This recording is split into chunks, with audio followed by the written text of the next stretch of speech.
झुणका म्हटलं की आपल्या सगळ्याच्या तोंडाला पाणी सुटतं, कारण बेसन पिठलं झुणका हे आपल्याला नेहमीच आवडीचं खाद्यपदार्थ आहे. गावाकडे तर खूपच प्रमाणात ह्याला बनवलं जातं.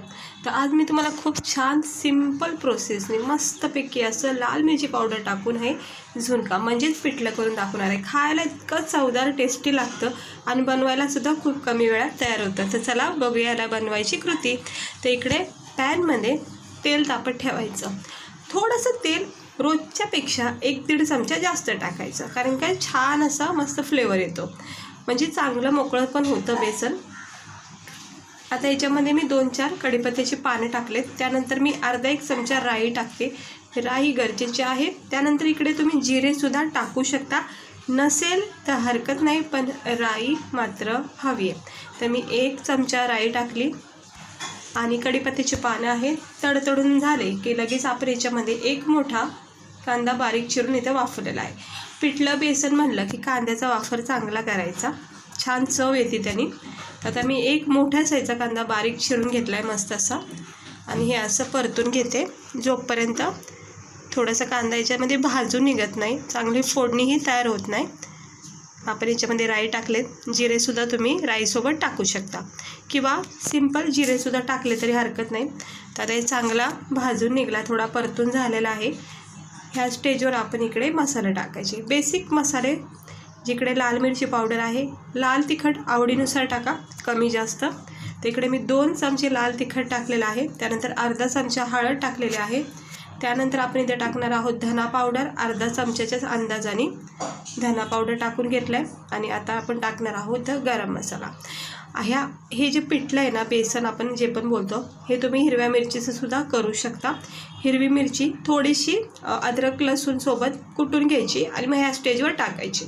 आता मी इथं गरम मसालासुद्धा टाकून घेतलेला आहे आणि चवीनुसार मीठसुद्धा इकडे टाकून घ्यायचं, जेणेकरून काय होतं, सर्व मसाल्यासोबत हळद मीठ जे पण आपण टाकलं आहे ते चांगलं एकजीव होतं, परतलं जातं आणि मग बेसन पिठामध्ये मस्त सेट होऊन जातं, कमी जास्त असं होत नाही.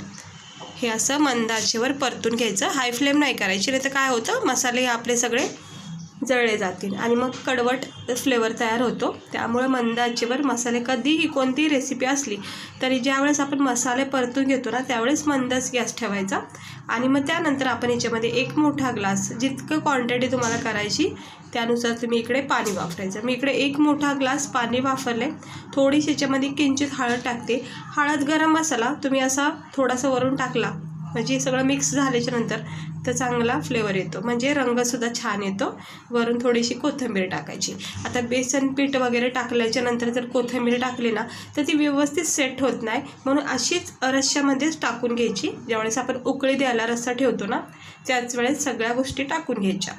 आता चांगली उकळी फुटलेली आहे. खळखळून मस्त उकळी फुटून द्यायची. जितकी चांगली उकळी फुटून देतात ना, तितकं चांगलं पिठलं जे आपलं ते तयार होतं, मस्त फ्लेवर उतरतो सर्व मसाल्याचा उकळी असताना.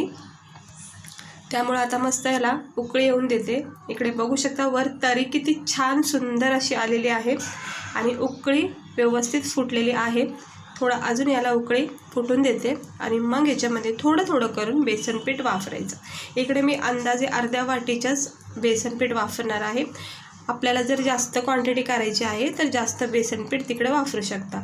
आता इथे 2-3 माणसापुरतं करायचं म्हणलं थोडंसं बेसन पीठ, म्हणजेच अर्धी वाटी असले तरी पुरेसं आहे. आता चांगली उकळी आलेली आहे. याच्यामध्ये आपण आता थोडं थोडं करून, एकदम बेसन पीठ टाकायचं नाही, थोडं थोडं करून असं बेसन पीठ इथे टाकून घ्यायचं. हे बघू शकता, हे असं 2-3 चमचे, जास्तीत जास्त 3.5 चमचे मी इथं 1 मोठी वाटीच्या अंदाजाने मी इथं बेसन पीठ वापरले. आणि ह्याला हाय फ्लेमवर किंवा मीडियम गॅसवर मिक्स करवत राहायचं, जोपर्यंत याच्या गाठी गुठळ्या ज्या आहेत ना त्या पूर्णपणे अशा मॅश होत नाही तोपर्यंत याला मंद, अगदी मंद नाही पाहिजे, थोडासा मीडियम गॅसवर याला असं मेल्ट करत राहायचं, म्हणजेच मिक्स करवत राहायचं. आणि जसं जसं ह्याला वाफ भेटते, जसं जसं याच्यामध्ये गरमपणा तयार होतो, बेसन पीठ जसं जसं थिकनेसपणा याच्यामध्ये वाढली जाते, तसे तसे ह्या गुठळ्या ज्या आहेत ना बेसन पिठाच्या गाठी, त्या सर्व मॅश होत राहतात. बघू शकतात तुम्ही, कमी होत चाललेल्या आहेत. ते असं सतत ह्याला मिक्स करवत राहायचं. सुंदर असा हा पिठलं आपलं झणझणीत हे तयार होत आहे. तर पूर्णपणे हे आपल्या ज्या गुठळ्या सुरुवातीला दिसत होत्या ह्या व्यवस्थितपणे मॅश झालेल्या आहेत, एकजीव झालेल्या आहेत मसाल्यामध्ये. आणि बेसन पीठ आपलं हे छान मिक्स झालेलं आहे. मंद आचेवरच ही प्रोसेस करायची, नाही तर काय होईल, हाय फ्लेम केलं तर चिटकलं जातं बेसन पीठ किंवा पिठलं आपलं जे तयार झाले ते. आता याला हलका हाताने चमच्याच्या सहाय्याने पुन्हा एकदा थोडंसं मिक्स करून घ्यायचं.